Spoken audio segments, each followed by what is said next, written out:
예수님. 네, 오늘은 연중제 27주간 수요일입니다. 복음 묵상 함께 하도록 하시겠습니다. 성부와 성자와 성령의 이름으로 아멘. 네, 오늘 복음 내용은 예수님께서 홀로 기도하고 계시는데 제자들도 예수님처럼 기도하고 싶어서 예수님께 요한이 자기 제자들에게 기도를 가르쳐 준 대로 예수님께도 당신께서도 우리에게 좀 기도를 가르쳐 주셨으면 좋겠습니다. 이렇게 청하죠. 예수님께서는 혼자만 아시고 기도를 하고 계셨고, 어떻게 보면 제자들이 그 기도를 알려달라고 청할 때까지 아마 계셨던 것 같아요. 그만큼 그 기도를 바치려고 하는 의도가 있어야 그 기도가 효과가 있는 거겠죠. 예수님께서는 어떤 기도를 알려주셨어요?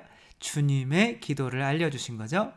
여기서 제자들이 세례자 요한이 제자에게 알려준 기도처럼 당신께서도 우리에게 기도를 알려달라, 이렇게 얘기를 하죠. 그러니까 세례자 요한의 기도가 있는 거고 예수님의 기도가 있는 거죠. 근데 세례자 요한의 기도를 하고 그 방법을 따라서 하면 될 텐데 왜 굳이 예수님께 또 다른 기도를 알려달라고 할까요? 이것은 각자가 가지고 있는 기도들이 있었다는 거예요. 그렇죠? 특별한. 그리고 이 세례자 요한이 알려주는 기도를 따라서 하면 예수님을 닮을까요? 세례자 요한을 닮을까요? 당연히 세례자 요한을 닮게 되겠죠? 또 마찬가지인 거예요. 저의 이런 유튜브를 보면 저를 닮을까요? 다른 분을 닮을까요? 뭔 소리야 이거. 아무튼 이런 것을 많이 보게 되면 이런 것을 이렇게 이야기하고 거기에서 이 사람이 이야기하는 것들을 들으면 이 사람을 닮아갈 수밖에 없는 거죠. 예, 저처럼 얼굴을 닮아서 얼굴이 커지면 안 되겠지만, 그래도 아무튼 이런 거를 많이 들면 또 얘기하는 사람을 닮아갈 수밖에 없는 거죠. 마찬가지로 예수님께서 우리에게 알려주신 주님의 기도는 누구를 닮는 기도겠어요? 예수님을 닮는 기도인 거죠. 예수님께서 만약에 어디에 딱 서 계시다라고 하면 그 예수님께로 방향을 틀 수가 있는 이 나침판과 같은 것이 뭐겠어요? 주님의 기도인 거죠. 그래서 오늘 제목은 주님의 기도는 나침반이다 라고 하는 거죠. 근데 우리에게는 나침반이 없나요? 있나요? 없나요? 우리도 어떠한 방향이 있잖아요. 그렇죠? 태어나면 나는 돈 벌어야지. 나는 태어나서 정말 남들처럼 떵떵거리면서 한번 살아봐야지. 난 태어나서 정말 남들에게 인정받는 사람이 되어야지. 이런 여러 가지 생각들이 있겠죠. 근데 주님의 기도는 이제 그 어떤 방향을 제시하고 있죠. 그렇죠? 근데 어떤 방향을 제시하고 있는 거예요? 하늘에 계신 우리 아버지의 이름이 거룩히 빛나시며, 아버지의 이름이 거룩히 빛났으면 좋겠어요. 그러니까 내가 이 세상에서 뭔가 가지고 있던 어떠한 의도와는 다른 것을 청할 수밖에 없어요. 나는 아버지 이름이 거룩히 빛나는 것보다도 내가 좀 빛났으면 좋겠는데, 아버지의 이름이 거룩히 아버지의 나라가 오시며, 나는 내 나라를 좀 하고 싶었는데 아버지의 뜻이 하늘에서와 같이 땅에서도 이루어져서 나는 내 뜻이 좀 이루어졌으면 좋겠는데 아버지는 지금 죽으래요. 그러면 죽어야죠. 어떻게 해요? 이게 아버지 뜻이라면. 그러니까 순교자들이 그렇게 죽는 거죠. 그러니까 이제 우리가 원하는 것과는 약간 좀 다른 것을 청해야 돼서 좀 이제 바치기 싫어질 수가 있는 거죠. 그러면 그거를 바치기가 싫어진다는 것은 예수님께로 향하는 이 방향에서 조금 틀어져서 딴 데로 갈 수밖에 없는 거죠. 이 주님의 기도는 내가 7가지를 하느님께 뭔가를 청하는 거예요. 청하는 거는 내가 원하는 거죠. 내가 원하는 게 곧 내가 될 수 있는 어떤 사람이 되는지에 대한 방향을 의미하는 거죠. 그러니까 주님의 기도를 바치면서 그 7가지를 청하면 나처럼 돼 라고 하는 거죠. 그러니까 예수님께서 혼자 기도하고 계셨다는 것은 하느님의 자녀로서 이 7가지를 청하고 계셨다는 거죠. 7이라는 숫자는 또 창조의 숫자이기 때문에 주님의 기도를 바치면 예수님으로 새로 이제 창조되는 거죠. 만약에 어떤 누군가가 있어요. 생명체가 있는데 사람이 먹다가 버린 음식 찌꺼기를 그렇게 좋아해요. 그러면은 그거는 뭐일 가능성이 많을까요? 개일 가능성이 많죠. 어떤 거는 막 피만 이렇게 좋아요. 피 좀 주세요. 그러면 그거는 뭐일 가능성이 많을까요? 뭐 모기나 뭐 기생충이나 이런 가능성이 많죠. 뭐 거머리나 뭐 이런 거 아주 우리가 좋아하는 그런 동물들은 아니죠. 그리고 만약에 썩은 고기만 막 나는 썩은 고기 좀 주세요라고 하면은 뭐일 가능성이 많아요. 하이에나나 뭐 이런 아니면은 뭐 구더기나 이런 파리나 이런 것일 가능성이 많은 거죠. 그러니까 결국에는 내가 좋아하는 것이 나의 존재를 만드는 거죠. 그러니까 예수님께서 좋아하셨던 것이 이 7가지가 주님의 기도에 들어가 있는 거죠. 그래서 예수님께서 좋아하셨던 것을 나도 좋아해야 나도 예수님이 될 수가 있는 거죠. 그래서 주님의 기도를 바치라고 이렇게 주님의 기도를 알려준 거죠. 근데 만약에 주님의 기도를 꾸준히 안 바친다라고 하면 내가 잘 살고 있는 것 같지만 이제 진리에서 벗어나서 살 수밖에 없어요. 나침반이 있다고 이렇게 가정을 해봐요. 이 나침반이 어디에 그려진 거냐면 손바닥에 그려졌어요. 배를 타고 가야 되는데 이제 이대로 가다가는 저 앞에 있는 배와 부딪힐 수밖에 없게 되겠죠. 근데 이제 이거는 나침반이에요? 아니에요? 아닌 거죠. 자기 기준인 거죠. 그죠? 그러니까 이미 내 기준이 있는데 내가 진리라고 생각하면 어떻게 돼요? 내가 옳다라고 생각해서 내가 원하는 걸 해나갈 수가 있는데 진리는 예수님이 진리잖아요. 나는 길이요 진리요 생명이다. 그러니까 예수님만이 움직이지 않는 진짜 나침반과 같은 분이신 거죠. 예수님만이. 그러니까 우리들이 진리라고 생각하면 오류에 빠질 가능성이 굉장히 많죠. 이제 일본의 어떤 영화인지 책에 이런 내용이 있대요. 아주 야한 거니까 19금인 거죠. 근데 이제 저는 못 봤어요. 근데 이 자매님이 있는데 이제 교수님 부인이에요. 지금 그림에 보이는 이 자매님은 아니에요. 그냥 아무거나 갖다 붙인 거예요. 근데 이제 이 부인에게 이제 남편은 뭐였냐면은 대학 교수예요. 이제 남편의 제자가 이제 남편을 만나겠다고 온 거예요. 근데 비가 너무 많이 오는 날이었어요. 그래가지고 막 그 제자도 못을 홀딱 젖고 왔어요. 야한 영화엔 다 그렇잖아요. 어머, 본 게 티가 나네요. 아무튼 그렇게 왔단 말이에요. 근데 비가 너무 와가지고 또 이렇게 남편이 올까요, 안 올까요? 못 오겠다라는 전화가 오는 거죠. 근데 또 집이 비가 넘어와서 이제 얘도 좀 돌려보낼 수가 없는 거예요. 남편이 그냥 집에서 재우고 내일 비 좀 그치면 내가 가서 만나겠다 이렇게 얘기를 한 거예요. 근데 이제 이 제자와 이 자매님이 비가 이렇게 많이 오는데 부침개와 이제 라면을 드시며 그런 얘기는 없어요. 아무튼 그러다 보니까 이제 두 분이 실수를 하신 거죠. 그러니까 이제 실수를 하고 이제 뭐라고 이제 만나고 제자는 갔어요. 근데 아내가 이것을 너무 양심의 가책을 느껴서 남편에게 이야기를 해야겠다라고 하고 이야기를 했죠.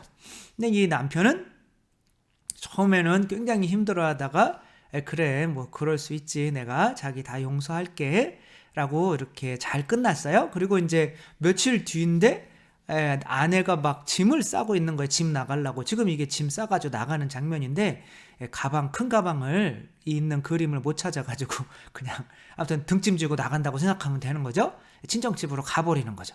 그러니까 왜 그러냐 내가 용서했는데 라고 했더니 자기 잘 때 내가 몇 번 살이 닿았거든. 근데 자기는 소스라치게 놀라고 막 피하더라. 이렇게 얘기를 하는 거예요.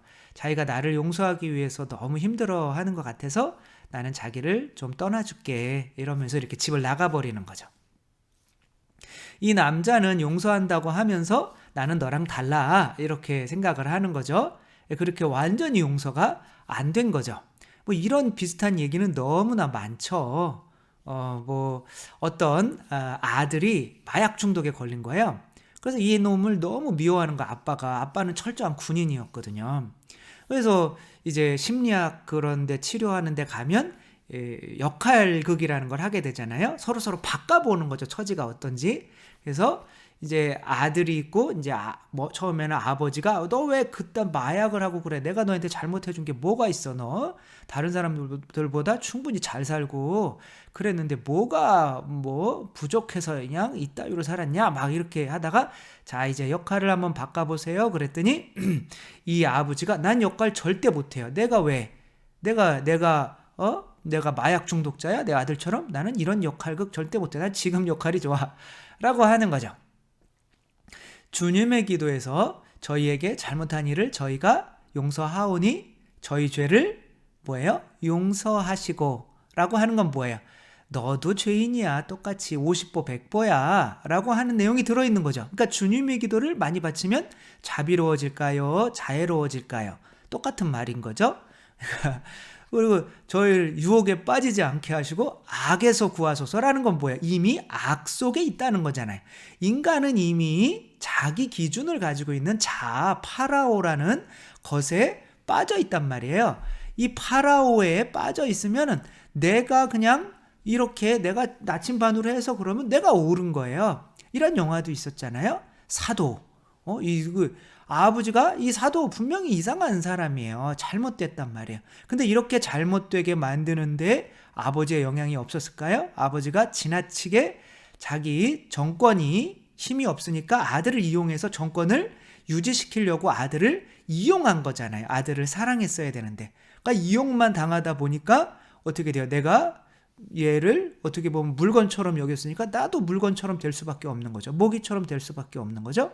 근데 그래서 이놈이 잘못했으니까 넌 뒤주에 들어가서 죽어. 그리고 이 사도제자 아들 보고 네 애비 무덤에 절대 가지 마라. 가면 넌 죽인다. 막 이런 식으로. 그러니까 아들 막 그렇게 자기 잘못은 하나도 없는 거죠. 주님의 기도를 만약에 바쳤다면 이렇게 명확한 방향을 잡을 수 있었을 거 아니에요. 그렇죠?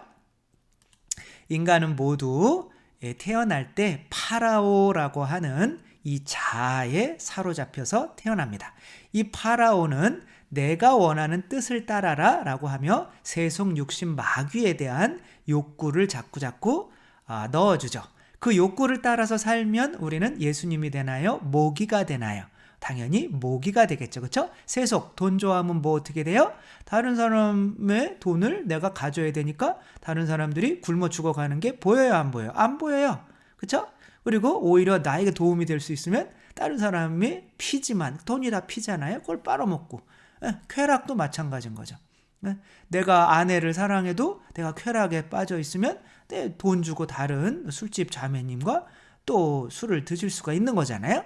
그 쾌락 그런 게 다 모기가 되는 거죠. 누구는 그래도 열심히 신의를 지키고 있는데 이제 교만도 마찬가지인 거죠. 내가 더 높아지고 내가 혼자 명예로워지고 내가 성공하면 내 밑에 밟히는 사람들이 있을 거 아니에요. 그렇죠? 그런 식으로는 내가 어떠한 공동체를 형성할 수 있는 사람이 되지가 못하기 때문에 모기와 같은 존재, 방에 모기 있으면 함께 공동체를 이루려고 해요? 아니면 죽여요? F킬라를 뿌려버려야 되는 거죠. 하늘나라도 이런 모기는 들어올 수가 없는 거죠. 근데 그 사람들이 그렇게 살면서 내가 잘못됐다고 생각할까요? 안 그래요. 그렇죠? 내가 성공하기 전까지는. 그리고 다 다른 사람들도 이렇게 사는데, 그러니까 처음에 태어났을 때는 이런 상태인 거예요.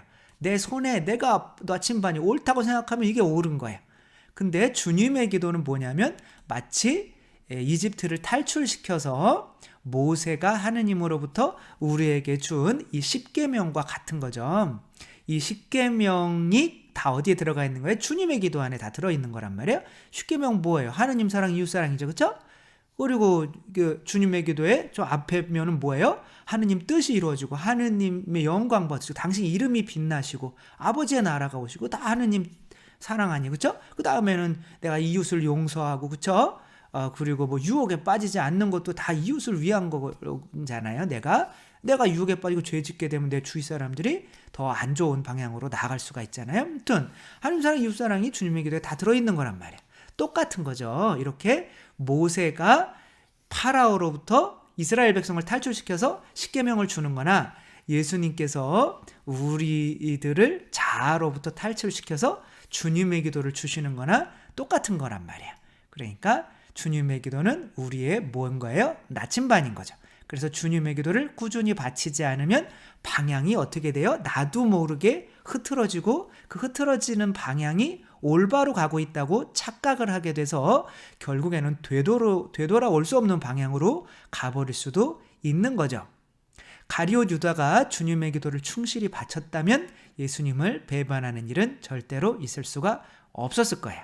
그러니까 예수님께서 이렇게 가르쳐 주신 이 주님의 기도는 우리가 어떠한 방향으로 나아가야 되는지 알려주는 십계명과 같은 나침반이라는 거 생각하며 주님의 기도를 자주 바쳐서 우리가 정말 당신을 닮으라고 알려주신 이 주님의 기도를 열심히 바쳐서 우리가 다른 욕구에 빠져서 다른 방향으로 가는 것이 아니라 그리스도 하느님의 아들의 욕구, 이 일곱 가지 이 욕구에 빠져서 예수님의 방향으로 나아가는 우리들 모두가 되었으면 좋겠습니다. 주님께서 여러분과 함께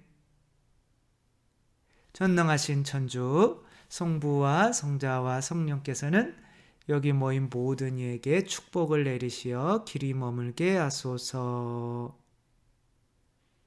주님과 함께 가서 복음을 전합시다. 하느님 감사합니다. 성부와 성자와 성령의 이름으로 아멘. 네, 감사합니다. 사랑합니다.